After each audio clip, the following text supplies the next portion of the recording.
कागचेष्टा बकुलध्यानम श्वाननिद्रा तथैव च अल्पहारी गृहत्यागी विद्यार्थी पंचलक्षणम। तो कह रहे हैं कि इस श्लोक के अनुसार बच्चों को कुछ सिखाना चाहिए, इन गुणों को विकसित करने हेतु प्रेरित करना चाहिए, मार्गदर्शन दीजिए। ये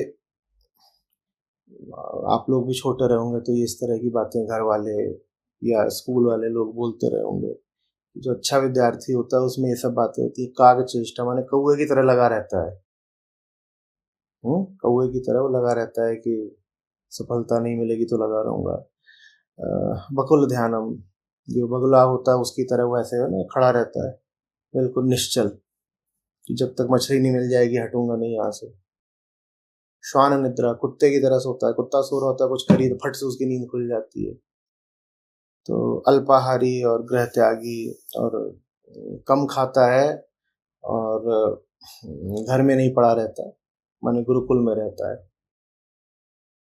तो ये विद्यार्थी के लक्षण होते हैं। तो कह रहे हैं कि क्या बच्चों में ऐसे सद्गुणों का विकास करना चाहिए, ये पूछ रहे हैं आशुतोष पटेल जी।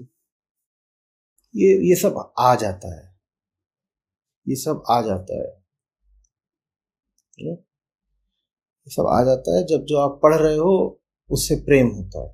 फिर अपने आप नींद नहीं आती, फिर उसको बताना नहीं पड़ेगा कि कुत्ते का उदाहरण लो,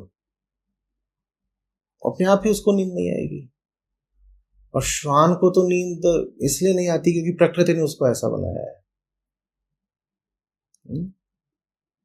विद्यार्थी को नींद इसलिए नहीं आती क्योंकि प्रेम ने उसे ऐसा बनाया है। अब प्रकृति के कारण आपको नींद ना आए वो एक बात है, और प्रेम के कारण आप अपनी नींद को जीत लो बिल्कुल दूसरी बात है। काग चेष्टा, अब बिल्कुल ये भी हो जाता है। जब प्रेम होता है तो फिर चेष्टा अनंत हो जाती है। वो तो कि शरीर का अंत हो सकता है लेकिन चेष्टाओं का अंत नहीं होने दूंगा क्योंकि प्यार है। तो विद्यार्थी का मतलब वो जिसको विद्या से प्रेम हो गया है, जिसके पास अब कोई अर्थ नहीं बचा। अर्थ माने स्वार्थ, कामना। जिसके पास अब कोई और अर्थ स्वार्थ एक है विद्या, तो उसे कहते हैं विद्या अर्थी। विद्या के अलावा उसे कुछ नहीं चाहिए। यही प्रेम की बात होती है। एकाग्रता इसको ही बोलते हैं, वन पॉइंटेडनेस। एक चीज है उस पर दिल आ गया है, उसी के साथ लगे हुए, फिर आप अपने आप गृह त्यागी हो जाते हो। उसी अर्थ में कि जो घर जा रहे आप ना चले हमारे साथ।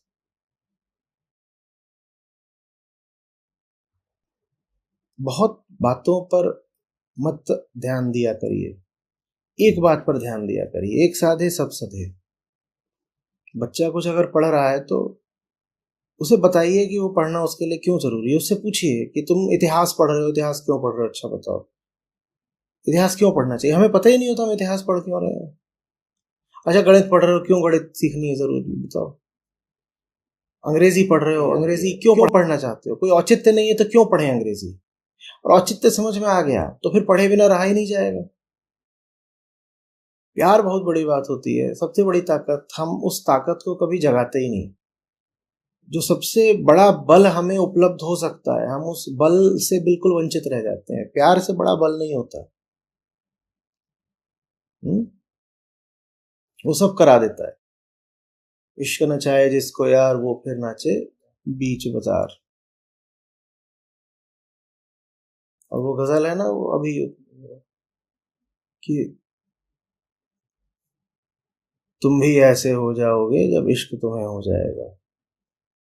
जब इश्क हो जाता है तो सारे सद्गुण अपने आप प्रकट होने लग जाते हैं। ये प्रेम की महिमा है। जो आप सोचते थे आप कर ही नहीं सकते, प्रेम में आप वो करने लग जाते हो। सब लग जाता है। बकुल ध्यानम भी हो जाता है, श्वान निद्रा भी हो जाती है, काग चेष्टा भी हो जाती है, सब होने लग जाता है। जादू होने लग। जो बहुत खाते थे उनका खान पान छूट जाता है। जो बहुत सोते थे उनकी आंखों की नींद उड़ जाती है। जो बहुत डरते थे वो एकदम निडर अभीत हो जाते हैं। जो बहुत बोलते थे वो चुप हो जाते हैं। जिनके मुंह में जबान नहीं थी वो बोलना सीख जाते हैं। सब हो जाता है। तो सद्गुण वगैरह का विकास मत करिए। अहंकार को सद्गुण नहीं चाहिए, अहंकार को प्यार चाहिए, वो उसी के लिए मरा जा रहा है। समझ रहे बात को?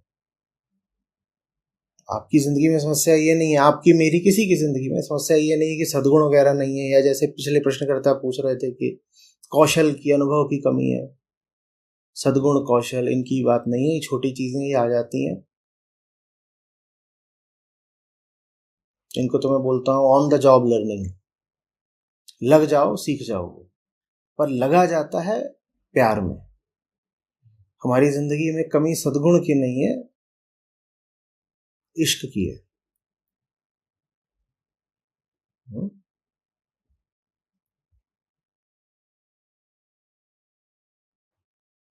सब सीख जाता है आदमी, on the job, on the go, सब सीख जाता है।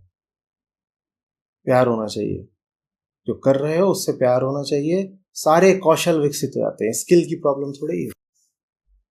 कह रहे हैं कि आप अपने हर सत्र में समझाते हैं कि गीता हमारे तभी काम आएगी जब हम अर्जुन की तरह बड़ी और सही लड़ाई चुनेंगे। अर्जुन बड़ी लड़ाई चुन पाए, इसके पीछे कहीं ना कहीं द्रोणाचार्य द्वारा बचपन से सिखाए गए जीवन कौशल थे। मेरी उम्र 30 वर्ष है, 4 माह से मुझे आपके माध्यम से गीता तो मिल रही है, पर जीवन में कुछ कौशल नहीं सीखा हुआ है। तो सही संघर्ष चुनने के लिए जीवन कौशल कितने जरूरी है? अपने जीवन के तो 30 वर्ष देखता हूँ, पिछले तो बस घबराहट होती है, कृपया मार्गदर्शन करें। नहीं नहीं, द्रोणाचार्य के द्वारा जो उनको सिखाया गया है उसकी वजह से अर्जुन अर्जुन नहीं हो गए। सर्वश्रेष्ठ धनुर्धर थे, बहुत अच्छी बात है, लेकिन फिर सर्वश्रेष्ठ गदाधारी भी तो थे वहां पे। और सर्वश्रेष्ठ भालाधारी भी थे, तो उनको क्यों नहीं गीता मिल गई? तो आपने जो यहाँ पर एक बात लिखी है कि अर्जुन बड़ी लड़ाई चुन पाई, इसके पीछे कहीं ना कहीं द्रोणाचार्य द्वारा बचपन से सिखाए गए जीवन कौशल थे। देखिए, ये बात गलत। अगर अर्जुन सर्वश्रेष्ठ धनुर्धारी है तो भीम सर्वश्रेष्ठ गदाधारी है। भीम को तो गीता नहीं मिली, क्यों नहीं मिली? तो बात द्रोणाचार्य की नहीं है, बात कृष्ण की है, बात कृष्ण की है।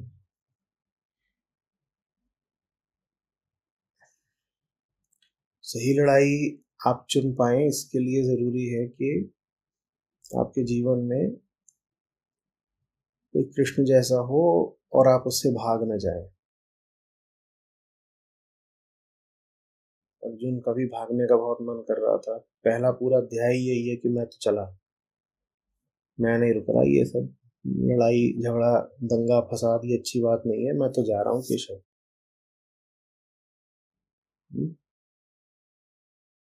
कृष्ण के सामने रुक जाएंगे तो कृष्ण आपसे सही लड़ाई लड़वाएंगे।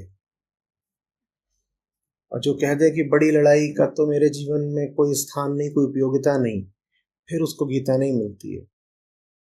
अभी 4-5 दिन पहले ही वो यूट्यूब पर आया है ना कि मच्छर ही मारने हैं तो टैंक का क्या करोगे।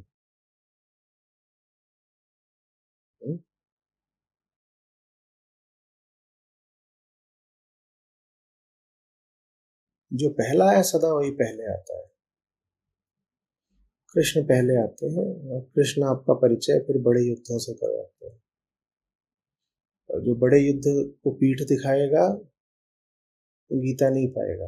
पहले ही अध्याय में अर्जुन ने बोल दिया होता, मुझे लड़ना ही नहीं है, आप चाहे जो बोल लीजिए, मैं जा रहा हूँ, सोने दो, भाईचारा निभाना है, जा रहा हूँ, गले गले मिलूंगा अपने भ्राताओं से। तो गीता पहले अध्याय के आगे ही नहीं बढ़ती, फिर वो पहले अध्याय में समाप्त हो जाती। रजामंदी होनी चाहिए कि संघर्ष आगे बढ़ाऊंगा तो फिर गीता आगे बढ़ती है। जो संघर्ष से बच रहा है वो गीता से बच रहा है। जिसका संघर्ष जहां पर रुक जाएगा उसके लिए गीता वहीं पर रुक जाएगी ना। आप लोग सब मेरे साथ हैं गीता श्रृंखला में।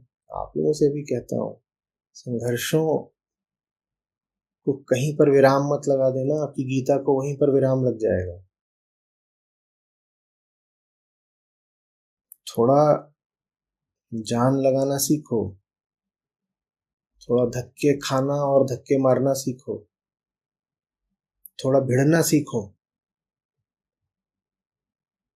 और भिड़ा तो अंधेरे और अधर्म से ही जाता है ना। जहां अंधेरा देखो, जहां अधर्म देखो, वहां पर थोड़ा सा पांव जमाना सीखो। जैसे कहते हैं ना, लठ गाड़ कर खड़े हो जाना, लठ गाड़ना सीखो, भागना नहीं। जो भाग गया उसकी गीता उसी जगह उसी क्षण रुक गई।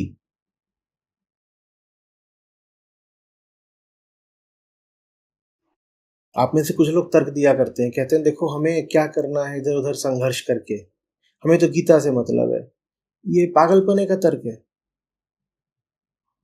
गीता आपको उतनी ही मिलेगी जितना आप संघर्ष करोगे। जो संघर्ष से बच रहा है, जो कुरुक्षेत्र में बाण नहीं चला सकता, जो अधर्म के खिलाफ मुंह भी नहीं खोल सकता, उसको गीता मिलेगी ही नहीं।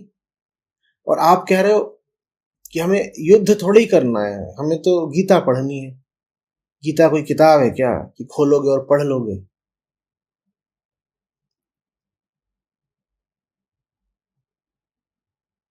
गीता वो औषधि है जो चोट के माध्यम से ही मिलती है। जो चोट खाने को तैयार नहीं होगा उसको वो औषधि भी नहीं मिलेगी। गीता कोई किताब थोड़ी है कि हम तो किताब पढ़ने आए हैं, हमें गीता पढ़नी थी इसलिए हम आचार्य जी के पास गए। ये वक्तव्य विक्षिप्तता का है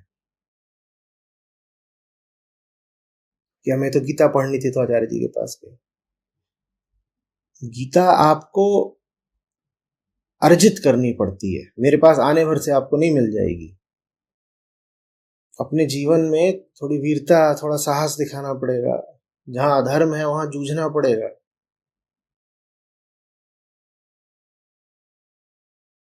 जो दबे दबे जीना चाहते हो, गीता उनको नहीं मिलेगी, उनके लिए खुलेगी ही नहीं। जो छुपे छुपे जीना चाहते हो, गीता उनको मिलेगी ही नहीं। They are not even showing up. छुपे छुपे है ना, जो शो अप ही नहीं हो रहे। जैसे ही कहा शो अप नहीं हो रहे, मुझे फिर कम्युनिटी के लोगों की याद आ गई। याद है वो कम्युनिटी पे भी नहीं कभी सामने आते, वो कुरुक्षेत्र में क्या सामने आएंगे? उनको गीता कभी मिलेगी ही नहीं।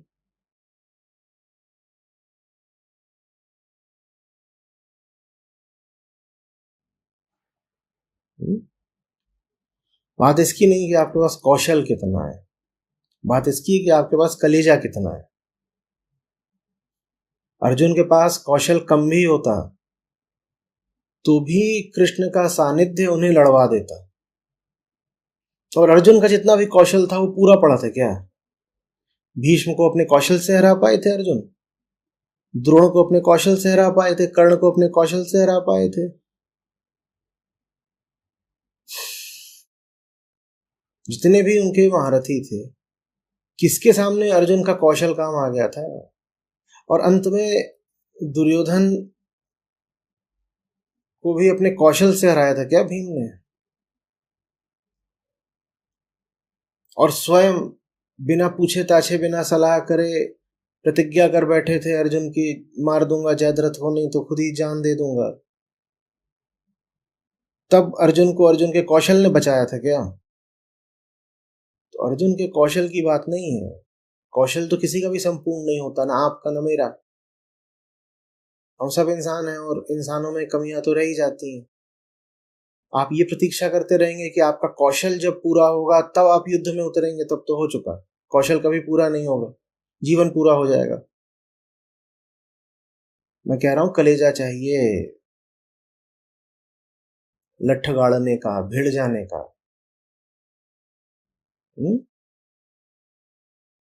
फिर गीता आ जाती है, कहते इतना बड़ा युद्ध इसने अपने जीवन में खोल लिया है, अब इसको सहायता की जरूरत है। फिर फिर गीता आ जाती है।